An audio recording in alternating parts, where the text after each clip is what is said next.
Vamos falar de uma coisa que muita gente sempre pede, muita gente fica insegura, muita gente fica com medo. Eu também já passei por isso, que é o acesso venoso o acesso venoso central em veia jugular interna. Independe se é direita ou esquerda, tá?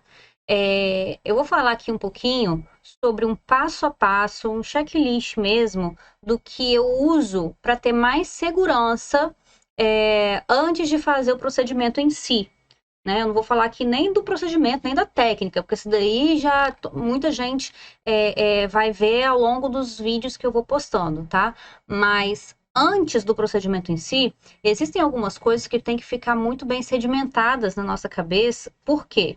Uma etapazinha que a gente pula já vira uma bola de neve e a gente não consegue voltar atrás, a gente se perde, a gente fica inseguro, entendeu? Então, se a gente tiver o controle de tudo isso antes do procedimento, já vai matar metade do seu procedimento, tá?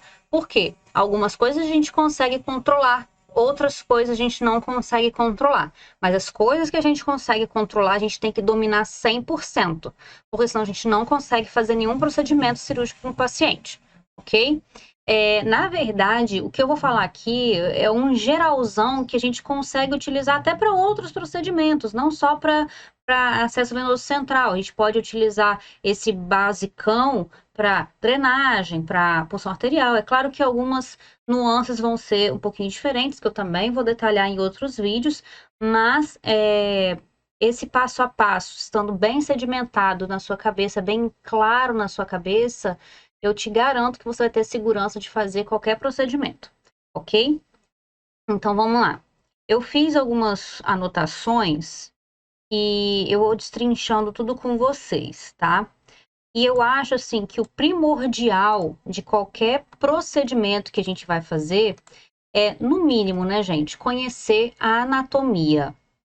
Que tipo de anatomia? Anatomia do procedimento, do local onde você vai fazer o procedimento, né? Se for uma drenagem de tórax, por exemplo, você vai ter que fazer, de conhecer toda a anatomia ali torácica, o que que você vai fazer, o que que você vai achar, certo? Então, especificamente para punção em veia jugular interna, você tem que saber a anatomia de um local chamado Triângulo de Sedilot. Geralmente as bancas gostam muito de epônimo, né? Eu não gosto muito de epônimo, não. Epônimo, não.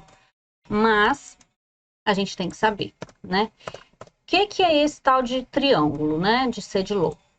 Geralmente a gente até aprende na faculdade, mas muitas vezes não fica muito claro pra gente. A gente vê aqui nessa foto que eu tirei até do Néter, essa musculatura aqui que já está retirada, né? Tá vendo que tá cortada? É o platisma. O platisma é esse músculo que reverte toda a nossa cervical, ok? Esse músculo ele não vai nos auxiliar muito, não, mas é só a critério de curiosidade mesmo que eu tô falando para vocês, certo? O que vai nos auxiliar mesmo na nossa punção é esse músculo aqui, esse maravilhoso aqui. Esse músculo é o esternocleidomastoide ou esternocleidomastoideu. Geralmente, né, tem algumas variações assim na nomenclatura, dependendo de onde você estuda, enfim. Qual a importância desse músculo aqui pra gente? Ele tem duas porções. Uma porção onde ele se insere aqui no nosso externo, que é a porção external, tá? E ele tem uma segunda porção onde ele se insere na clavícula do paciente. Então, repare que entre as duas porções existe esse triângulo, existe um buraquinho, por assim dizer, que é esse triângulo maravilhoso aqui que você tem que achar no seu paciente, porque é aqui que você vai achar a veia jugular, certo? Porque o que eu vejo muito às vezes algum desesperado ou uma pessoa que está nervosa, fazendo o procedimento pela primeira vez, introduzindo a agulha e tirando as cegas.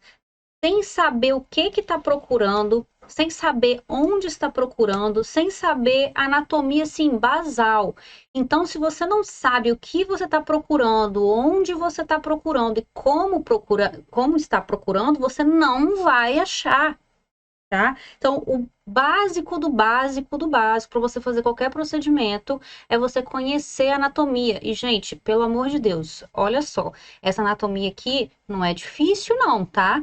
É bem simples, é bem básica, então todo médico, todo estudante tem que saber pelo menos isso daqui, tá bom?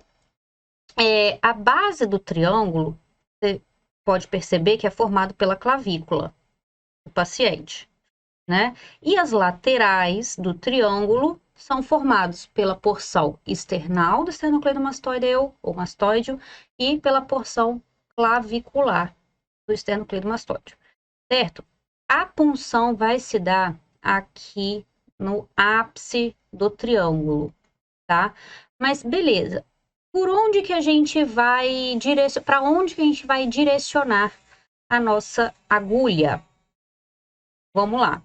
Vai depender do lado que você vai escolher para fazer o seu procedimento, né?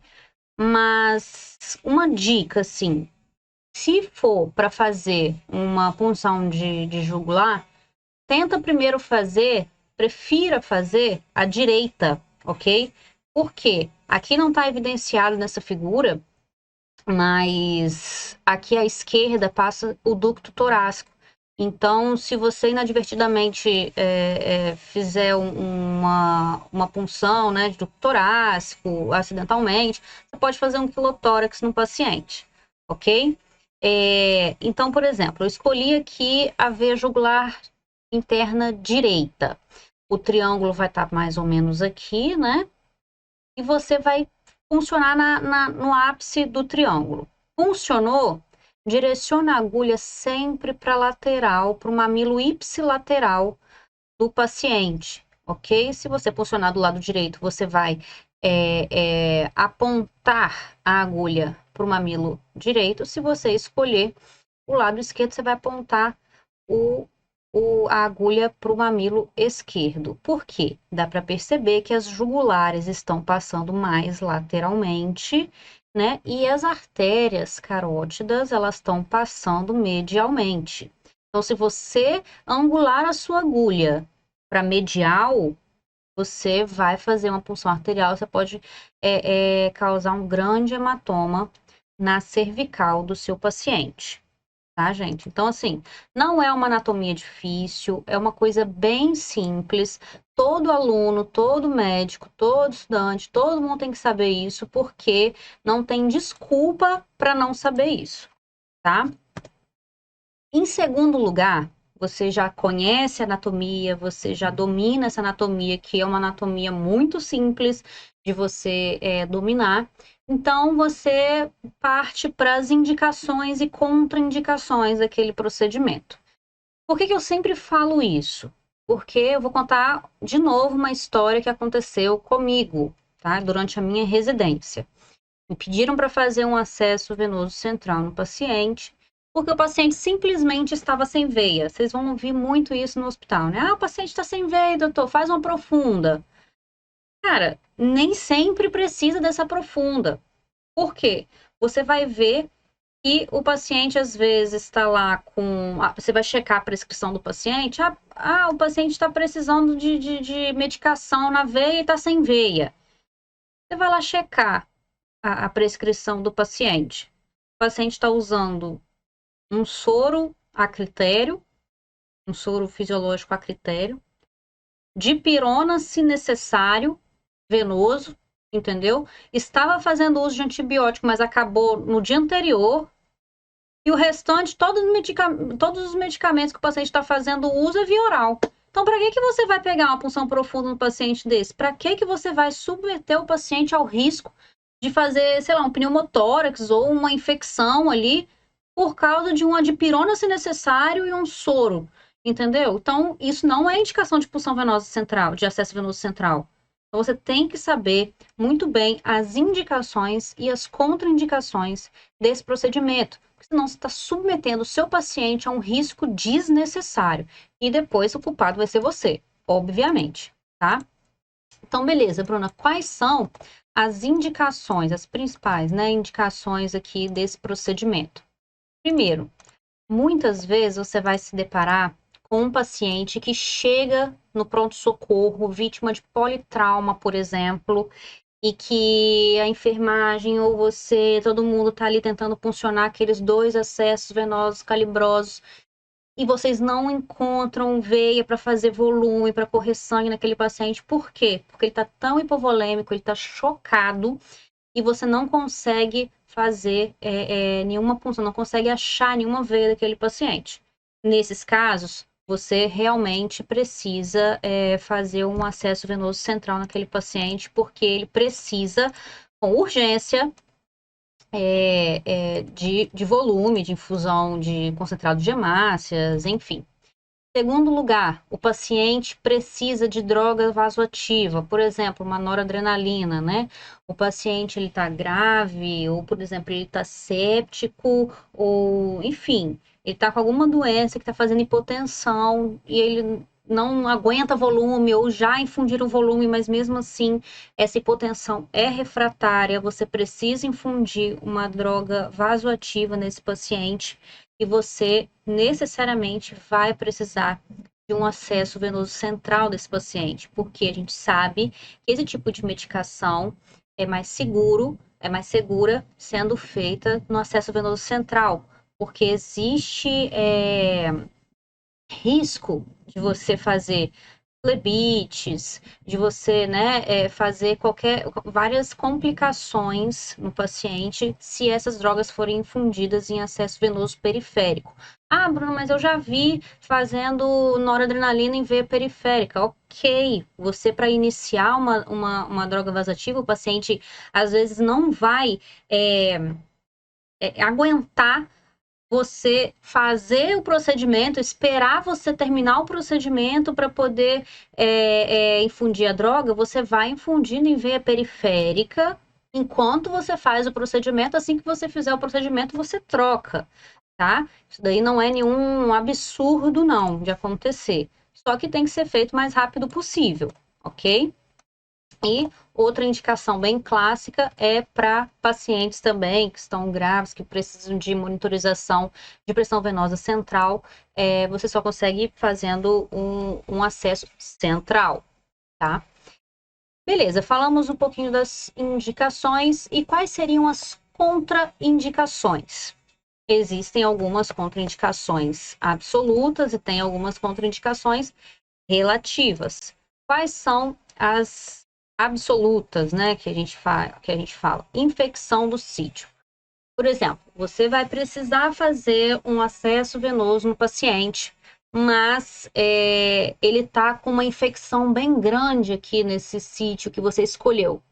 Você não vai passar o acesso aqui, porque você vai piorar o paciente, você vai jogar infecção lá para dentro, você não pode fazer uma coisa dessa. Então, escolha outro sítio que não esteja com infecção, ok? Então, nos lugares onde você está vendo que tem infecção, não faça o procedimento, tá? Escolha outro sítio. Então, por isso que a gente sempre tem que ter um plano B. Outra contraindicação, se sabidamente o paciente tem trombose em alguma veia que você escolheu, por exemplo, femoral, você, por exemplo, está com ultrassom ali para poder guiar o seu procedimento, que é uma maravilha, inclusive, você ter ultrassom para poder fazer acesso venoso central, você viu que está tudo trombosado, você não vai conseguir passar nenhum catéter por uma veia trombosada, então você não faz naquele local. E uma contraindicação que é relativa é quando o paciente tem uma coagulopatia. Como assim que é uma contraindicação relativa? Geralmente, durante a residência, por exemplo, já me pediram, olha, faz um acesso venoso central nesse paciente, mas ele é hepatopata, o INR dele tá de tanto, não sei o quê. Mas ele estava chocado, ele estava precisando de um acesso venoso central com urgência. E a única maneira da gente tentar reverter o quadro do paciente era tentando fazer o acesso venoso central. Então, assim, porque ele tem uma coagulopatia, a gente não vai fazer? sendo que a única medida salvadora da vida dele seria essa medicação, essa droga vasoativa, sabe? Então você tem que sempre ver o risco, o benefício, sempre medir o risco e o benefício, se aquele paciente está realmente precisando ou se ele não está, para poder fazer a punção, tá bom? Ou o procedimento, né, em si. Beleza. Desenhamos um pouquinho aqui sobre indicações e contraindicações do procedimento. Em terceiro lugar, é explicar o procedimento para o paciente, né? Então, assim, se coloque sempre no lugar do paciente, né? Ele não entende nada que você está fazendo. Para ele não é nada normal estar internado. Para ele não é nada normal todos aqueles materiais, aquelas agulhas, todo mundo furando ele, tentando pegar uma veia. Enfim, é uma situação extremamente, assim, ruim para o paciente, sabe? Ele fica bem vulnerável ali na nossa mão, mesmo que para a gente seja uma coisa totalmente habitual, totalmente normal, ele não está entendendo o que está acontecendo. Então, você simplesmente chegar para o paciente e falar bem assim, seu João, dá o pescoço aqui que eu vou furar o seu pescoço aqui e vou pegar uma veia. Não é assim, sabe? Não é assim. Então, explique bem detalhadamente para o paciente o que você vai fazer, como você vai fazer. Olha, seu João, eu vou precisar agora fazer um acesso no senhor, que é um pouquinho mais profundo, vai ter anestesia, o senhor não vai sentir dor, vai sentir uma pressãozinha, vai sentir manipulando, mas não vai sentir dor. O procedimento demora tanto tempo, a gente vai fazer isso rapidinho, a gente só vai fazer isso porque o senhor está precisando. Então, quanto mais informações, quanto mais detalhadas forem as suas informações para o paciente, mais seguro o paciente vai ficar e permitir que você faça esse tipo de procedimento, tá? Então, sempre se coloque no lugar do paciente. E, claro, você só vai falar tudo isso se o paciente estiver lúcido, orientado, acordado, se ele entendeu o que você está falando, tá? Porque, às vezes, o paciente chega lá politraumatizado, em coma já, você tem que fazer tudo sem explicação, o paciente não está nem ouvindo o que você está falando, né? E você precisa fazer isso com urgência, certo? Outra coisa é o paciente que está sedado, entubado, ele não está ouvindo, ele não está entendendo o que está acontecendo. O que você pode fazer é avisar para o familiar, falar, olha, eu vou precisar pegar uma punção aqui no seu João, por causa disso, disso, disso, e está precisando dessas medicações. Então, assim, sempre ser o mais claro possível, tá? Para evitar qualquer tipo de problema e sempre se colocar no lugar do paciente, tá bom? Em quarto lugar, vocês nunca vão encontrar esse quarto lugar aqui em nenhuma outra apostila ou nenhum outro local, porque muitas vezes não tem nenhum checklist. Mas eu considero muito, muito, muito importante, tá? Lidar bem com a sua equipe. Por que motivo? Porque toda vez que você vai fazer qualquer procedimento no paciente, seja uma punção, seja uma drenagem, seja uma sondagem vesical, uma intubação, qualquer coisa que você vai fazer no paciente, assim, que é um pouquinho mais invasivo, você vai ter que ter um auxiliar, certo? Esse auxiliar pode ser um interno, esse auxiliar pode ser um técnico, esse auxiliar pode ser um enfermeiro, e esse auxiliar pode ser um médico que nunca viu aquele procedimento, entendeu? Então, todas essas pessoas que estão trabalhando ali com você, eles podem ou não ter auxiliado esse procedimento anteriormente. Assim como você, algum dia da sua vida, nunca fez esse procedimento, alguém também pode nunca ter feito, nunca ter visto, não ter contato.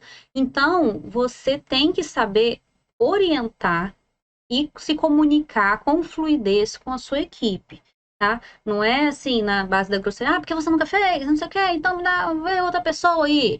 Porque amanhã aquela outra pessoa pode estar lá te auxiliando de novo, e se você não tiver explicado direito, ela não vai te auxiliar direito.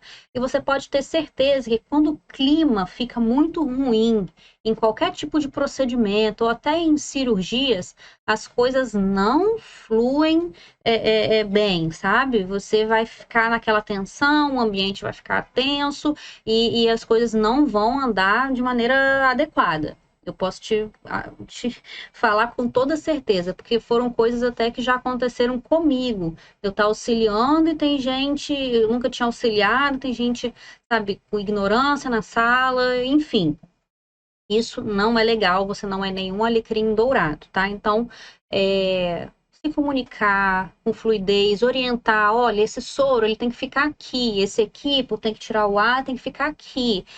São quantas gases que você separou? O material tá aqui, o kit tá aqui, o meu capote tá aqui. Então, tudo isso você tem que orientar, que tem que estar tudo muito, muito fluido, muito certinho para você fazer o seu procedimento, tá? Porque senão a coisa vai desandar. Em quinto lugar é a checagem e montagem do material. Geralmente, quem checa o material, quem monta o material, muitas vezes não é você. Apesar de eu muitas vezes fazer isso, porque numa urgência, quanto mais você ajudar os outros, né, fazerem as coisas mais rápido, mais fácil. Então, o que eu oriento a vocês? Sempre saibam cada passo a passo, cada etapa. Por quê? Se você não sabe o material, se você não sabe montar, às vezes você vai ficar ali igual uma barata tonta, vai perder tempo, não vai fazer o procedimento de forma adequada, porque o procedimento em si é o de menos, entendeu? Você vai lá, você vai funcionar. Agora, o restante todo que você tem que controlar é que às vezes pega e a gente acaba deixando na mão dos outros, entendeu? Então, aquele sorinho que tem que ficar lá montado, você tem que checar se ele está lá montado. O equipo que fica no soro para, né, conectar logo depois que você fez a punção, ele tem que estar já montadinho sem o ar de dentro. Seu capote tem que estar separado, a sua luva no seu tamanho, tudo você tem que estar sempre certinho, preparadinho. O nylon que você vai usar para fixar já tem que estar ali com você. O degermante tem que estar do lado, entendeu? Por quê?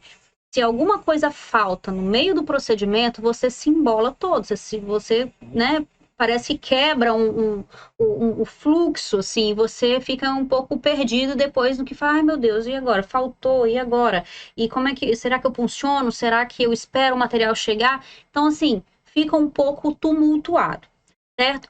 Só passando um pouquinho sobre os materiais, porque tem gente que às vezes nunca viu, né, o material.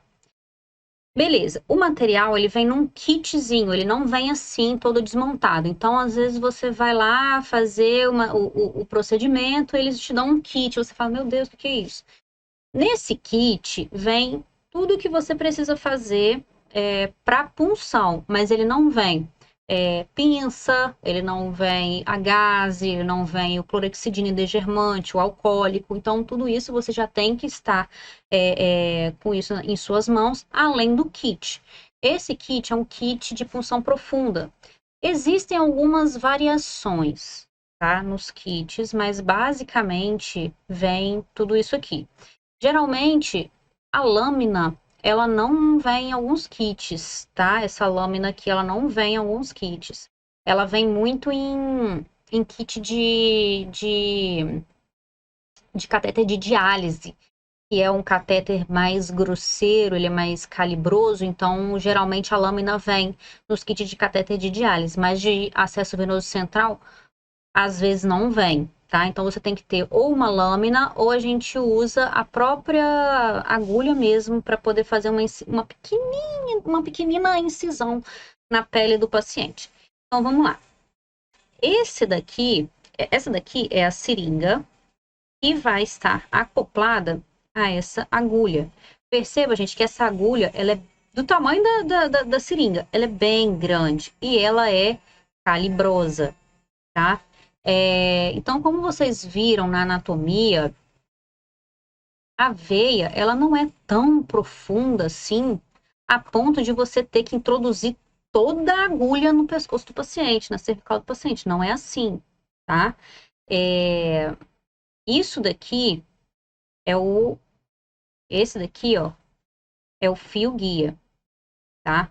Ele vem assim enroladinho, mas só essa partezinha aqui que a gente acopla na agulha para poder colocar ele lá dentro da agulha, né? E ir passando até a jugular do paciente, introduz ele até uns 3 risquinhos, que depois eu também vou mostrar para vocês, certo? E depois de tudo, você faz a dilatação. Esse dilatador, gente, isso aqui é um dilatador. Esse dilatador, eu já vi também gente introduzindo dilatador demais lá para dentro do paciente. Isso daqui não é um dilatador de veia, isso aqui não é para introduzir tudo lá na cervical do paciente ou onde quer que você esteja. Isso daqui é dilatador de pele, de tecido subcutâneo, entendeu? Então, não precisa introduzir todo o dilatador lá no paciente, certo? Depois que você dilatou, você vai passar o catéter. O catéter é fininho, assim, o de Shile, né, que é o de diálise, ele é mais grosseiro, tá? E aqui você tem algumas borboletinhas. Repare que no próprio catéter já tem essa borboletinha para você fazer a fixação. Você vai dar um pontinho aqui e outro pontinho aqui. Essa branquinha, ela vem aqui e a azulzinha, ela vem em cima da branquinha. Aí ficam 2 borboletinhas, tá? Totalizando 4 pontos, mas eu também vou explicar certinho para vocês. Ó, aqui é uma outra figura somente do catéter, tá? Na verdade, eu acho que é melhor ilustrar esse catéter aqui, ó. Eu tenho um catéter aqui. Esse catéter aqui não foi usado, né? Obviamente, porque senão estaria aqui comigo. A gente tinha pedido material para fazer uma punção numa paciente durante a minha residência. Acabou que ela não resistiu e aí eu peguei algum material para curiosidade mesmo. Tá? Então, vocês podem reparar aqui nessa figura e também aqui na minha mão que esse catéter é um catéter duplo lumen. O que é isso? Duplo lumen é o catéter que vem com 2 vias aqui, ó. Porque essa via branquinha é a via que fica no paciente, lá para dentro do paciente. Eu vou só explicar aqui, ó. Aqui em minha anatomia é até mais fácil de ver, tá? Aqui é a minha porção external do esternocleidomastoideo, aqui é a minha porção clavicular, aqui é o triângulo, né? É entre as 2 porções da musculatura. Você introduziu a sua agulha, né? Passou o fio guia, dilatador e o catéter. O catéter, ele vai ficar mais ou menos posicionado aqui no paciente. E essa partezinha marrom é onde você vai fixar o catéter, você vai dar pontinhos, certo? Além disso, vem mais uma borboletinha aqui embaixo, que você vai introduzir depois, você vai acoplar depois. E essa parte aqui vai ficar, né, na veia do paciente até chegar lá no átrio, ok? Esse daqui é duplo lumen, como eu estava falando. Por quê? Porque existem outros catéteres que são triplo lumen, ou que são monolumen, que só vem assim, ó, umzinho só, tá? E uma observação que eu queria fazer é que quanto mais lumens o catéter tiver, maior risco de infecção do paciente. Por quê? Tem mais porta de entrada, né? Então como que eu vou escolher o meu catéter? Cara, se o paciente tiver precisando de droga vasoativa e antibiótico, você vai ter que fazer um duplo lumen nele, tá? Se o paciente estiver super estável, ele tá super bem, ele não tá precisando de droga vasoativa, ele tá, sei lá, numa enfermaria, mas fazendo antibiótico terapia prolongada, e ele já tá sem veia, já, sabe? Então, só para antibiótico terapia, o monolumen já serve para ele, tá? E aí você vai ver a indicação para o seu paciente. Percebam, ó, que essa partezinha marrom, ela tem 2 furinhos, tá? Para você fixar. Além da outra borboletinha também, que vai vir aqui embaixo para você fixar. Geralmente a gente fixa, acho que a luz está até um pouco estourada. Geralmente a gente fixa com o nylon, tá? 3 zeros. mas se não tiver o nylon 3 zeros lá à sua disposição, você vai fazer a fixação com outro nylon, enfim. E vocês vão ver também que no catéter existem algumas marcações. Está dando para ver por aí. Aqui, ó, tem duas marcaçõezinhas, tá? E todo ele tem marcações. Tem uma marcação aqui escrito 15 centímetros, para você ver até onde você vai introduzir o seu catéter no paciente, tá? Só lembrando que você não precisa introduzir o catéter inteiro até aqui essa borboletinha marrom, não, tá? Aqui, ó, nessa marcaçãozinha com duas bolinhas aqui, dois tracinhos, é geralmente onde a gente deixa, que depois, embaixo dessa borboletinha marrom, vem a borboletinha branquinha ou azulzinha, vai depender do seu kit, e depois disso aqui ainda que o catéter vai ser introduzido, correto? Beleza. Conhecer o material, eu vou tentar ver com outras pessoas se eles têm algum outro material para me prestar, para eu poder exemplificar melhor para vocês, tá? Mas você conheceu o material, checou, viu que tá tudo certinho, escolheu o sítio de punção. A escolha do sítio de punção vai depender muito da sua experiência e das características do paciente. Como assim? Olha, eu mesma, eu tenho uma predileção por fazer uma punção em jugular, tá? Mas sou eu. Porém, eu sei que alguns pacientes, principalmente os neuropatas, principalmente idosos, acamados, eles têm algumas posições viciosas, eles podem ter, né, posições viciosas. Às vezes uma contratura muscular impede que eu faça a rotação do pescoço dele, da cabeça dele, então isso dificulta a minha visão naquele local que eu escolhi, né? Muitas vezes os idosos, eles às vezes ficam com uma contratura muscular aqui torácica muito severa, então dificulta a nossa punção em subclávia, por exemplo. Então, tudo isso tem que ser avaliado, né?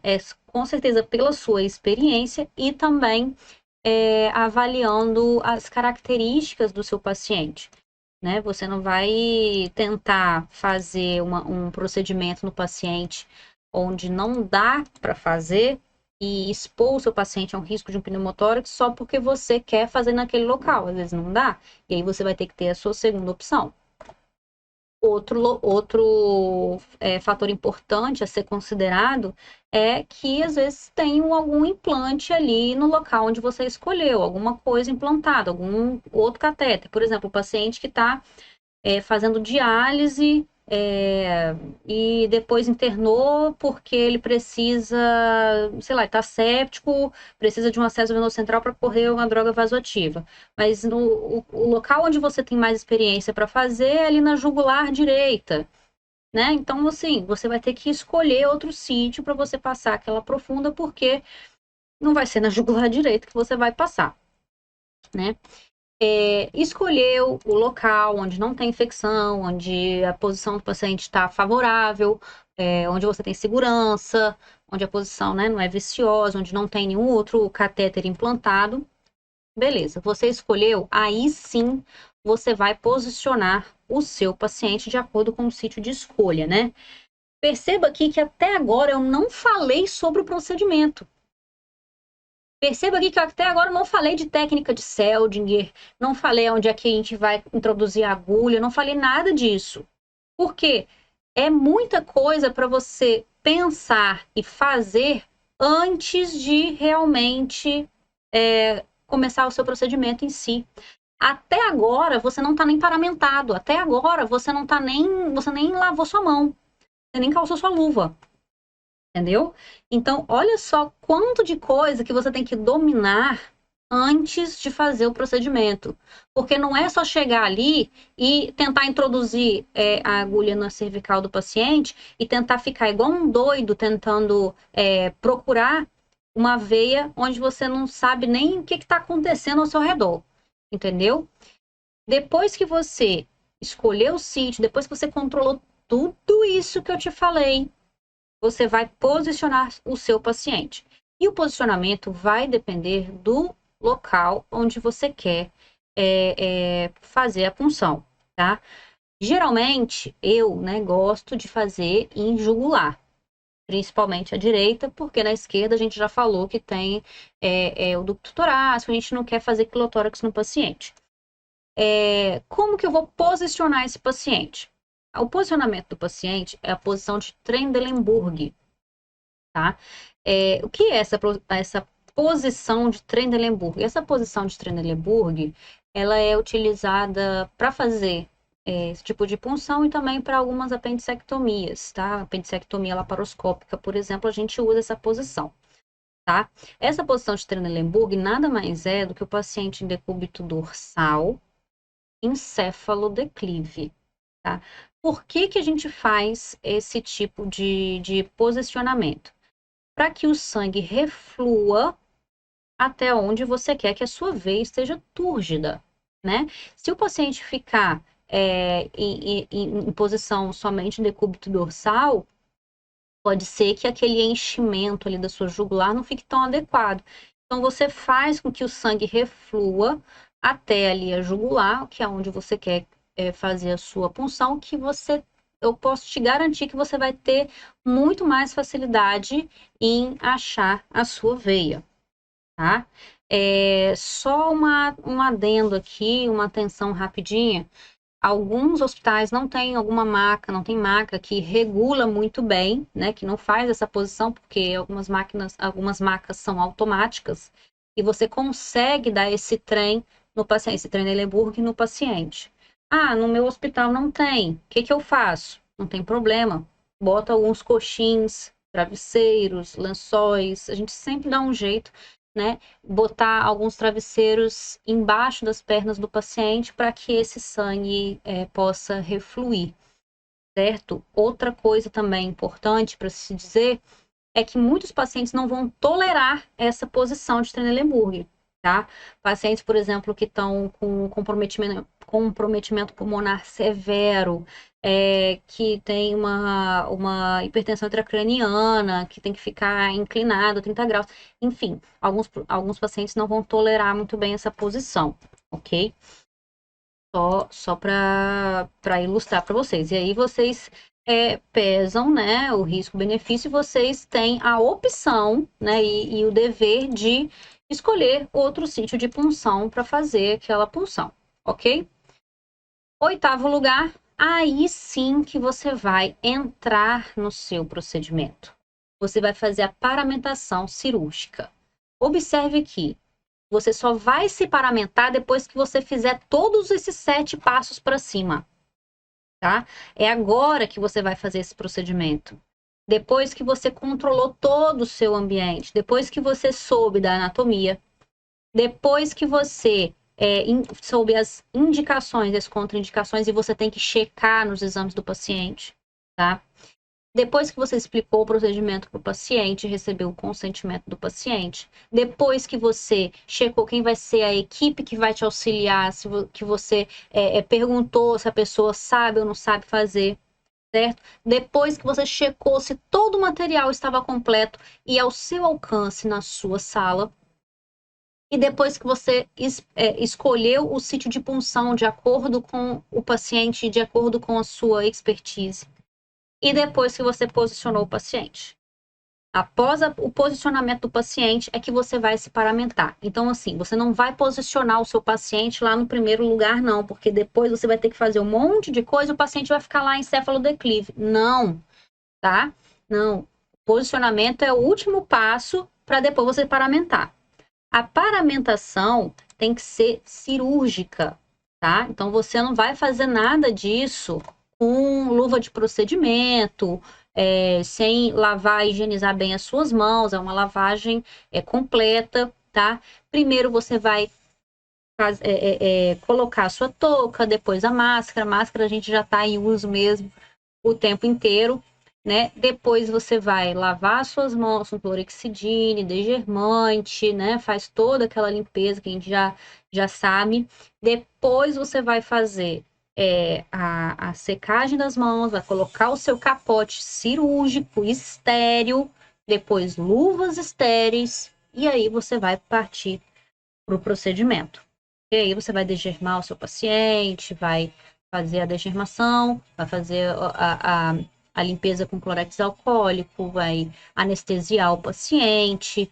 Depois que você anestesiou, colocou, né? Você vai colocar campo, anestesiar, depois que você colocou. Aí que você vai entrar na sua técnica. Mas olha o tanto de coisa que você tem que fazer antes de você iniciar propriamente o seu procedimento, tá? Então, esses passos são passos que me ajudam muito a não me perder na hora de fazer qualquer tipo de procedimento. Aqui eu detalhei mais em uma punção em veia jugular, mas o basicão mesmo serve para qualquer tipo de procedimento, certo? Nos outros vídeos eu vou detalhando mais os materiais, eu vou detalhando mais técnicas, eu vou detalhando mais alguns outros bizus que a gente não vê em faculdade, que a gente não aprende em faculdade. E espero que vocês tenham gostado desse vídeo, que seja um vídeo que assim como para mim, esse passo a passo ajude você, certo? E a gente se vê nos próximos vídeos. Tchau!